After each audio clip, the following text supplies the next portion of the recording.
This is James McNamara speaking to you from aboard the Howard Hughes 2,000-ton flying boat, the world's largest aircraft.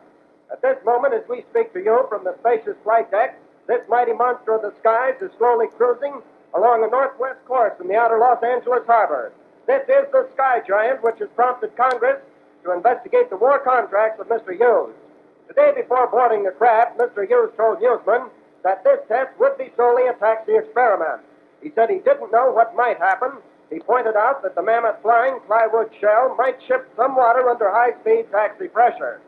He said definitely, however, that he would not take the craft into the air until next spring.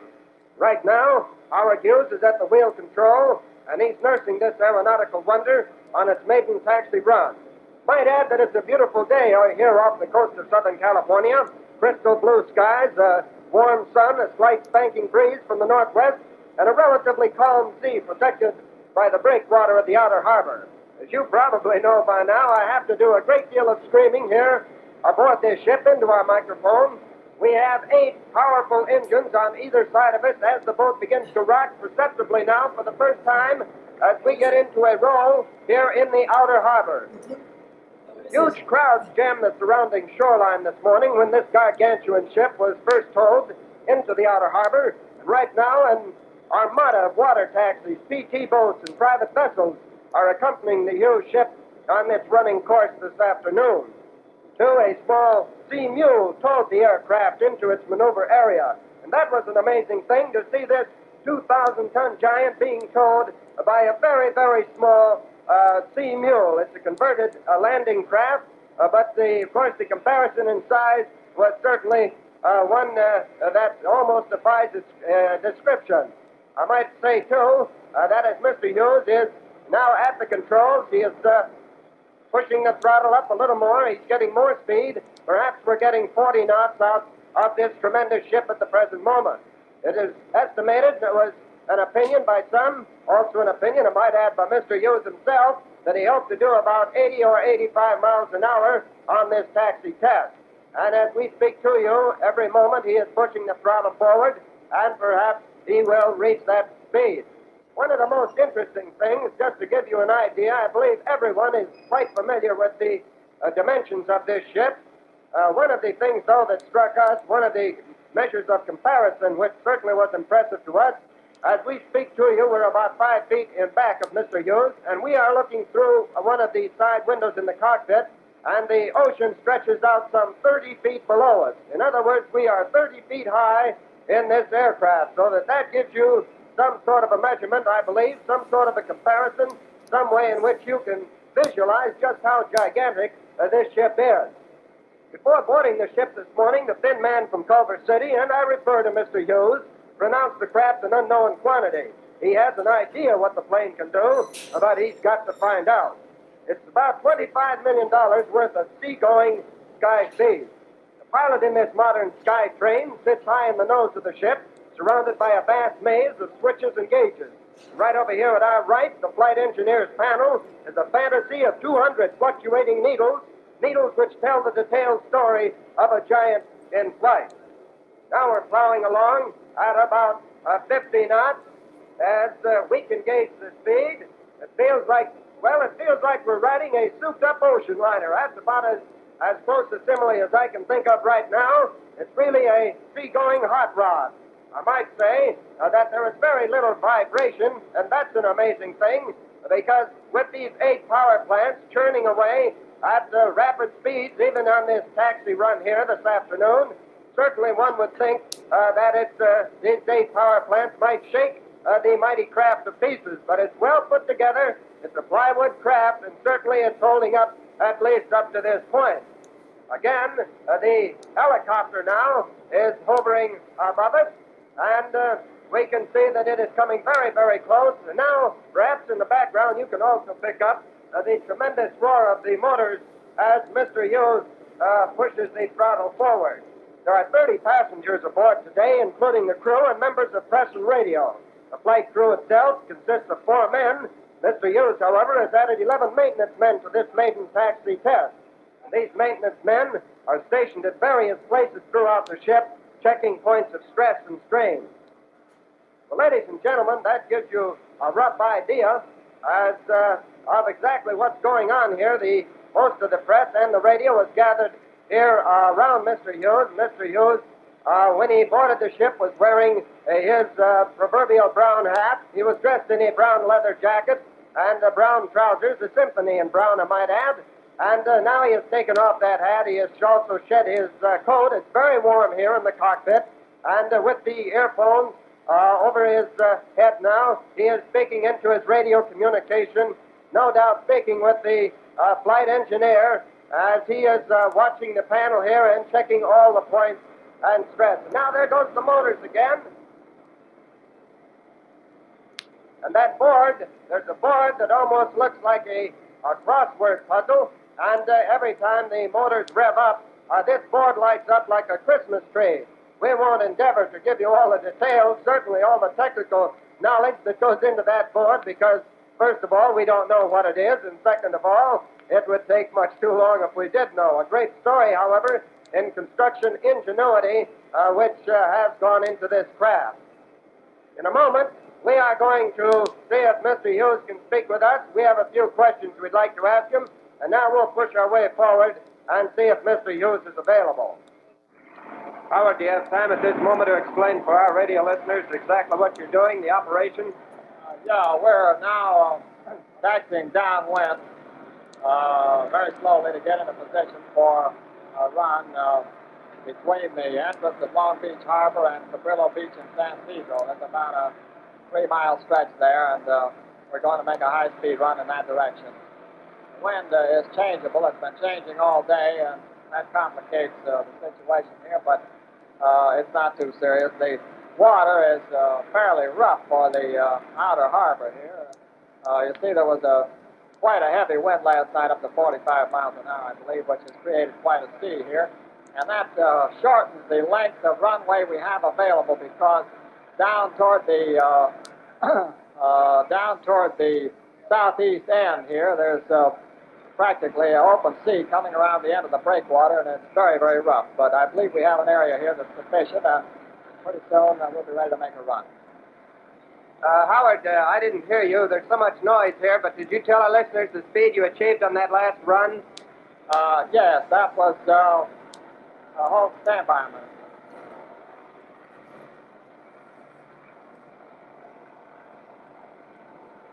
Yes, that was right around 90 miles an hour.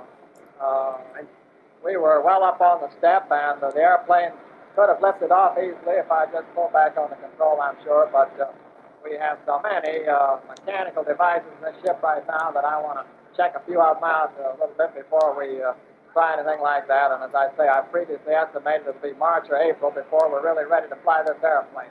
You have no idea how much machinery, how many electrical, hydraulical, and mechanical devices we have in here, all of which should function right before we take the ship up in the air. Thank you very much, Howard Hughes. And now, ladies and gentlemen, Howard is taxiing into position.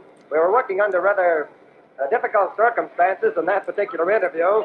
We had to hold our microphone very close to Mr. Hughes' mouth so that you would catch everything that he said. Naturally, he talking very tightly into the microphone. We were about a foot away holding it closely to his face. We were not able to hear everything that he said, and so we will not be able to ask him any questions for fear of repetition. But I'm sure that he told you a complete story. At any rate, the first run was 90 miles an hour. I believe he told us that. And as he said, he was well up on the step of the ship, and now he is taxiing around here in the outer harbor of off the coast of Southern California. And in just a moment, he will make a second taxi run. This one, I believe, will be for the edification of some photographers who are out here, the national publications and newsreel cameras. They'll be shooting this next run. And no doubt Mr. Hughes will again challenge the 90-mile mark that he set here just 5 or 10 minutes ago. And he may exceed that this time so that the boys really get a great picture. He will not exceed it. He has turned around, and he will not exceed it. You think 90 will be it for today? Roger, that's all. Howard, one question, if I may ask it. For example, with no cargo and just a few passengers here, what speed would you have to attain this afternoon to be airborne? Oh, the ship could easily be airborne at 90 miles an hour. We, as I say, had plenty of speed for takeoff. And once on the step, I had the power cut back to 50%. So it was only necessary to pull back on the wheel here to take the ship in the air. But as I say, I don't intend to do that for several months because there is so much equipment here that I want to check out very carefully before we have the airplane in the air. Howard, you're going to fly to Washington the end of this week. Do you believe that a successful test today, which you certainly have, you believe that might be some sort of vindication for your war contracts, which everyone knows is now being investigated by Congress? Well, no, I don't consider it a vindication because I don't think any vindication is really necessary. As I stated in Washington, I feel this investigation has proven nothing. Nobody has been shown guilty of a crime of any kind, and I think the whole thing was without foundation, so I don't feel a vindication is necessary. Incidentally, the F-11, the other plane which was under investigation, has just yesterday completed with flying colors the first phase of its Army test program. Final question, Howard. Do you anticipate any trouble back there, any resumption of the difficulty? Or wait till that engine cuts down a little bit? Or do you believe there'll be more peace in the family back there when you go back to the Capitol Hill the end of this week? I really haven't any idea about that. I really can't tell you. I don't know. Well, thank you very much, Howard Hughes. Now, again, Howard is taxiing around here waiting for the second test. He will not go 90 miles an hour, thank goodness. And one time is enough.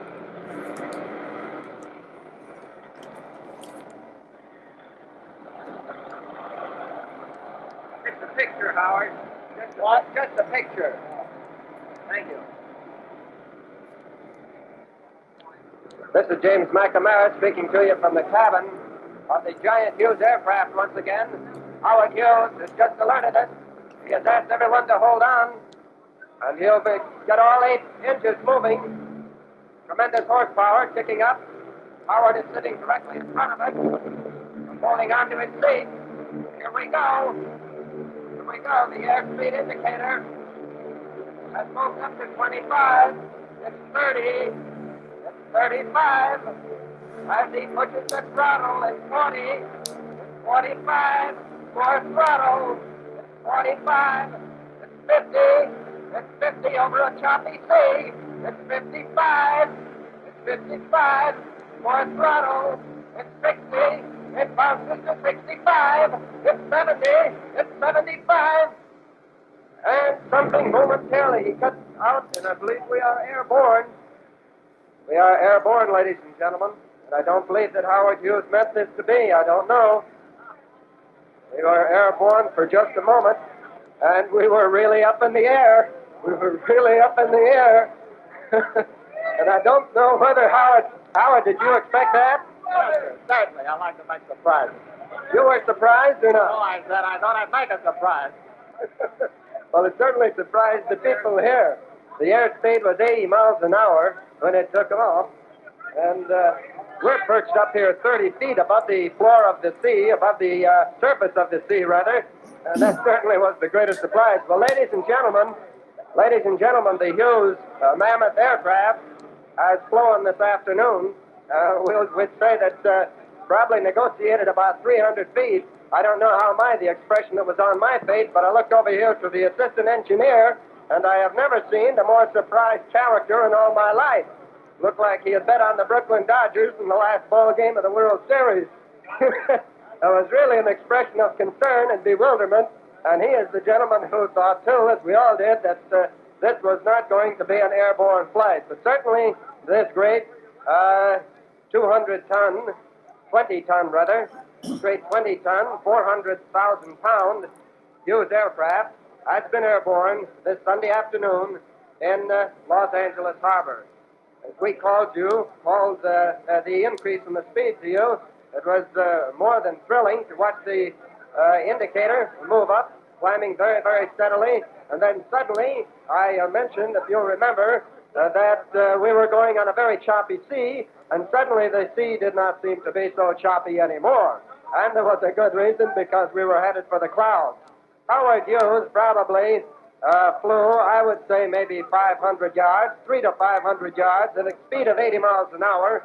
It's very difficult, of course, to estimate the amount of distance covered.